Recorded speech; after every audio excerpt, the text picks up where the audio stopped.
All right, New Year's coming up, and everyone sets New Year's resolutions, aka goals. And we're all the same. Why do we wait till the calendar January 1st to set a new year, new goal, new you type thing? I think it's because we know the calendar starts then. We've artificially programmed our minds to think, well, that's when we start new things. You know, you can start a new year, new goal anytime. You do it February 1st, February 10th if you want to. Something about the calendar switching over to a different year, we already think in those terms. So let's lean into the conversations that already happened. What are the goals? What are the dreams that you're going to put on paper and actually go after for this year? And why will it be different this year? What I'm going to do is I'm going to share the 12 targets that I've listed out for myself for 2025, the new year coming up. And I've got my notes here. And these are things that are not pipe dreams or just ideas. These are things I'm going to do. And the reason why I'm going to do them is because I've already told my family and friends and colleagues, people I respect, to hold me accountable to them. Most important person I got to hold accountable is myself. And then I'm sharing them with you. And so if there's one or two or three of these that you like, go ahead and share them in the comments below and tell me what other things that you're going to add to your list of things to make this year coming up the best year you've ever had. Do you run a karate school? Do you want to own a business and not a job? I'm Aaron Hensley with Rise USA. I owned over 20 martial arts schools, 6 different states, 3 different time zones, 50 plus full-time staff members. I'm going to help you learn how to scale and own a business while you still impact your community and you can love what you do. Download this free guide right now. I'm going to help you rise. All right, so first one, and I've done this the past few years, and it has been a game changer. It's from a book that I read, and I've applied it, and it works. And the first one is get up, rise at 5 a.m. every single day. And what I do is, the reason why I love 5 a.m. is I have enough time, and here's the first thing is, if you set your alarm, I don't have to set an alarm anymore. My body's kind of getting used to it. If you set the alarm for 5 a.m., and the alarm goes off and you hit the snooze button, you're starting your day lying to yourself because you told yourself, I'm getting up at 5 o'clock in the morning, and then you hit the snooze button. So you started your day off in the negative. Don't do that. If you intend to start your day with success and you tell yourself you're getting up at 5 o'clock and the alarm goes off, get up fast, jump out of bed, get to it. I like 5 o'clock in the morning because it gives me time before the day actually starts for anybody else, for me to be intentional with my day. And so what I do is I get on the elliptical, first thing, get up, go right to the elliptical, and then I listen to a book or a podcast myself, and I mentally and spiritually put myself in a position to have a win. So that workout, I do it for an hour from 5 to 6. Yes, do I break a sweat? Yes, I'm getting cardio in, but it's less about the workout. It's more about start my body with movement. Movement creates energy. And then it gives me time to have time for myself before I give my time to anybody else. So first intention for 2025 is rise at 5 a.m. every single day, 365 days out of the year, no matter where I'm at, no matter what's going on, no matter how late I was the night before, is to start my day with an intention to have success for the day. All right. And use that time from 5 to 6, that first hour, with movement. All right. Some form of exercises to move my body, to give me some strength mentally, physically, and some clarity as well there too. Okay. So that's the first one. The second one is to read 1 hour a day. Now, I just said that I spend that hour listening to something. I don't do music. It's a book or a podcast, something like that. I'm going to add reading for an hour every single day for 365 days. And my intention is to actually read, right? I'm not counting the time I'm listening to something. There's something about having a book in my hand, whether it's nostalgic, but also, I'm taking the butts out of my life, and also it gives me the time to read with an intent. And I read for growth. I'm looking for a story that I resonate with. I'm looking for something to learn that I can apply to my life or give back to other people. You can only teach from what you know. And I need to be a student of life forever. That keeps you young, keeps you hungry. And whenever you learn something brand new, you're sharing it with everyone else. And so why would you not want to be childlike the rest of your life, learning new things that you can give back to your family, friends, and to the world, all right? So rise at 5 a.m. and then read 1 hour a day. All right, those are the first two. Next one is, the way I wrote this for myself is focus on control. There's something about, as you get older, I love watching older people, thinking about my dad in particular right now, how they can say whatever's on their mind and they feel like they have no filter that they need to put in front of themselves. And so I think when you're younger, you care too much about, what's happening in and around you. You care about, especially with social media, like the keeping up with the Joneses thing is now keeping up with the Instagram world. And so I want to focus on the control of the things that I have the ability to control, and then really, truly let go of worrying about all those other things. Easier said than done, right? And then so some of those things that I've taught myself is as I question my reasons why I feel a certain way. So when I feel that, the anxiety of like, that's bothering me, right? My daughter, for example, is the opposite of me. I'm very my life can be chaotic. Dealing and running businesses, it can be chaotic. So I need my house to be very structured at home, right? Clean is one thing, but organization is another. And I might be a little OCD about this. My daughter, because we've moved a lot when she's been younger, she's like the hoarder. She saves everything. You go in her room and it's like, how do you fit so much stuff into a room? All right. And so immediately I feel the chaos in that room. All right. And I think about my mind. It's like, if my mind's chaotic, I don't know where to grab data in my mind very fast. All right. It's like the garage. If you go, most people's garage is just, they're chaotic. And if you ask somebody to go get the screwdriver from the garage, they don't even know where to look because it's chaotic in there. Well, your mind's the same way. Well, my daughter's room's chaotic and it stresses me out. And I was in her room the other day and I was like, I had to do a woosah moment because I'm like, you know what? This works for her right now because it actually gives her some kind of peace because we've moved a lot over the years, chasing the dreams that I'm going after. And so for her, that's her way of control. That's her form of control. And I had to recognize that. Whereas before I would be like fussing at her, getting on to her.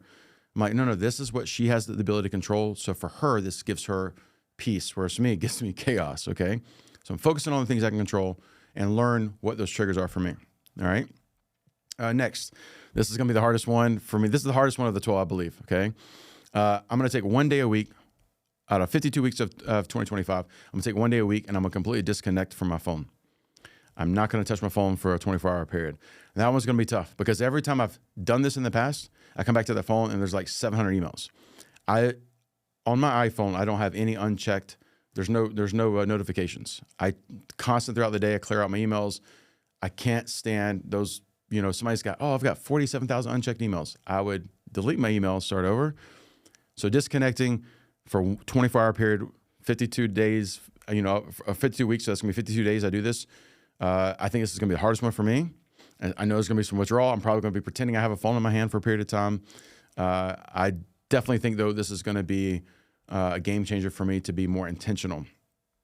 This past week, during the holiday break, barely touched my phone, was very focused on when I allowed myself, and I love that feeling. I've been on a few trips where internet wasn't as available. I love that feeling. It definitely takes me back in the day, and we still need it, obviously, because technology is what's moving the world now. So, but taking one day a week for the whole year, where I completely disconnect from my phone and from technology in that capacity, to be more present with those people around me. Okay.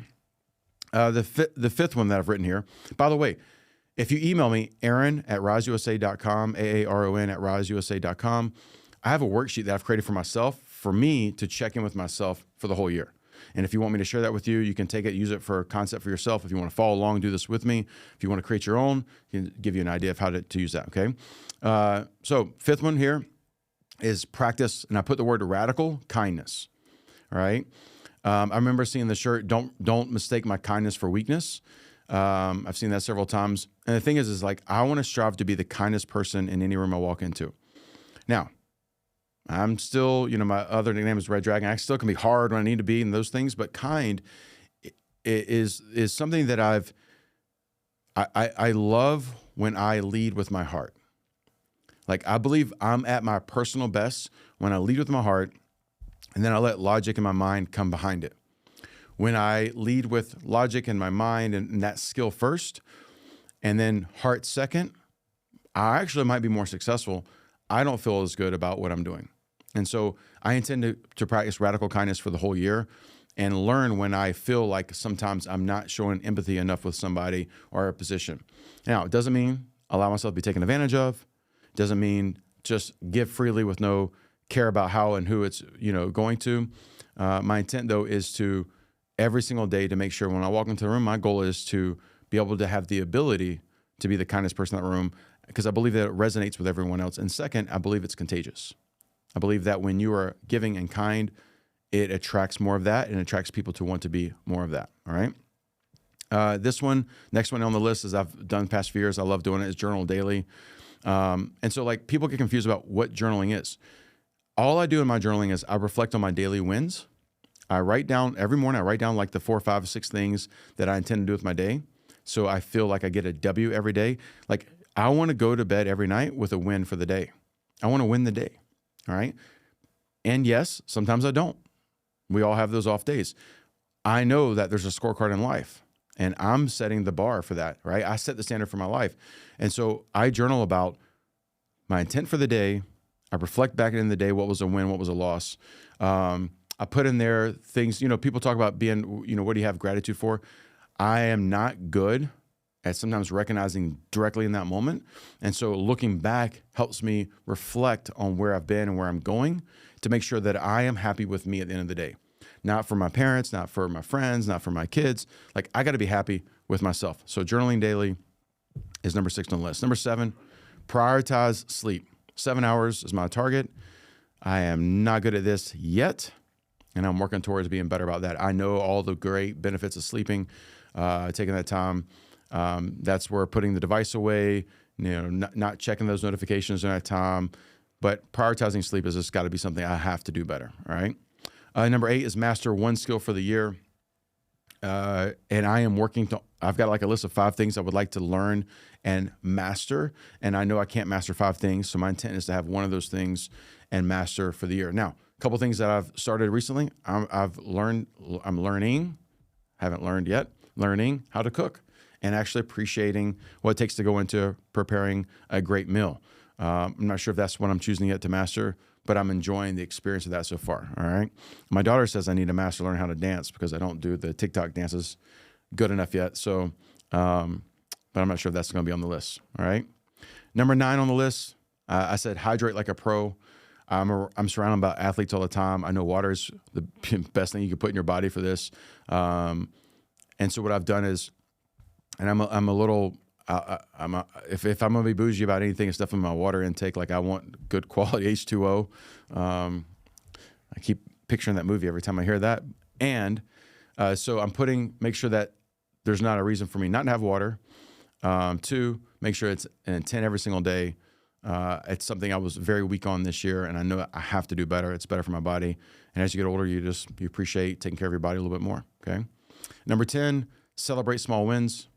I need to acknowledge progress in myself and in other people verbally more often, and even when there's small wins, right? I've not done a good job in the past about doing the attaboys for people. I believe results speak for themselves, and yet I do know that celebration of success is a necessary component of an emotion that fuels people to want to win more, including myself. And so celebrating those small wins and verbalizing and taking the time to acknowledge those, okay? 2 more here for the 12, and I'm going to review fast. Connect with nature weekly. I live in 2 different places, East Coast and West Coast, surrounded by mountains in both places. And I see the beauty around me. And I know that something about the ocean and the mountains make you feel so small and significant and insignificant at the same time. And it's God's beautiful paintbrush through the world. My intent is to spend time every single week being in nature, going on walks, hikes, just spending time to refocus my purpose in life and be part of nature when we're surrounded by so much technology and just man-made things that sometimes just to appreciate the beauty that God's put in front of us. And my intent is to do that on a weekly level. And number 12 on here is give without expectation. I love gift giving. I love giving people the ability to have an experience in their life. It's a way that I get to practice generosity. My lifelong intent is to, when I go to my grave, is to have exhausted giving my heart and love to the people that I want to, exhausted my knowledge by giving back everything I've learned. I want to give it away. Why would you learn things for yourself and just hold them for yourself? My goal is to acknowledge what I've learned and give it to everyone and share that. And then my money and my wealth is to be able to give that away. I want to exhaust everything that I've acquired in life in the way that I choose to before I go to the grave. And so part of that is living that now, and to be able to give without expectation, to be able to give to a church with not needing nothing in return, to a friend without needing nothing in return. And that goes back to just that radical kindness as well too. So the 12 that I have on this list, go through these really fast. My super habits for 2025, the 12 of them: rise at 5 a.m. and start with movement of my body first thing in the morning. Read 1 hour a day. Focus on the things I can control. Let go of those others. Stop worrying so much. Disconnect 1 day a week from technology for 24 hours. Practice radical kindness. Journal daily. Prioritize sleep in my life. Master one skill for the year. Hydrate like a pro. Celebrate the small wins. Connect with nature weekly. Give without expectation. And then for a bonus one. Look, I'm blessed with an amazing family, and I got great kids, and I love them dearly. My bonus tip is, my intent is to be a better father every single day this coming year. I feel like I did a good job, not an amazing, not a remarkable job at being a father this year, because I've treated my kids a little differently than I really want to. And I intend to not only show my kids that I love them every single day, but also tell them every single day. And I tell my daughter more than I tell my son. Fathers to sons, we're different. And I saw my dad treat my sister differently than he treated me. He would tell her, he was more affectionate with her, and I felt like I had to earn his love. Man, I know now as a father, I didn't have to earn it. I had that all the time. I don't have to earn God's love. I have it all the time. And yes, it motivated me to be great at certain things. Man, if a couple hugs here and there and my dad being a little more affectionate to me probably would have gone a long way.